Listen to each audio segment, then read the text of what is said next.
Security breach that has the tech world buzzing. A slip-up allowed hackers to get the email addresses of thousands of iPad users, including some of the nation's movers and shakers. CBS 4 Chief Consumer Investigator Al Sunshine explains what happened and what it means to you. Al?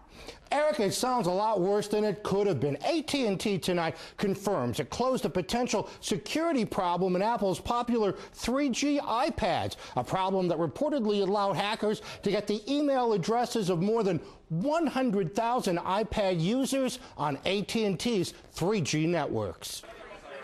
It was a so-called security consulting group that found the problem in Apple's latest 3G iPads, and it reportedly allowed them to hack into AT&T and trick its network servers into revealing the email addresses of thousands of iPad users, including some big names like New York Mayor Michael Bloomberg, ABC News anchor Diane Sawyer, and White House Chief of Staff Rahm Emanuel. CBS 4 webmaster Dave Game says the breach allowed the group to get nothing more than the email addresses, but it highlights a potentially more serious problem.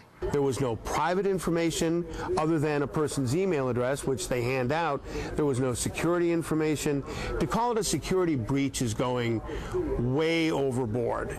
AT&T says it learned about the data breach earlier in the week and by Tuesday fixed it. Quote, after the issue was elevated to the highest levels of the company, it turned off the feature that provided the email addresses. AT&T goes on to say it apologizes to its customers who were impacted.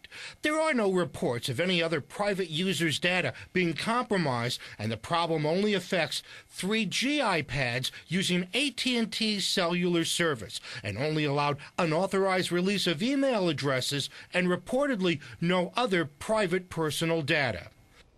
Now, despite AT&T's fix for the 3G cellular iPads, you still need to be very careful what personal and financial information you have on your computer and cell phones while you're online. And hey, don't forget, always double check your network security. I'm Al Sunshine, CBS 4 News. Okay, Al, thanks a lot.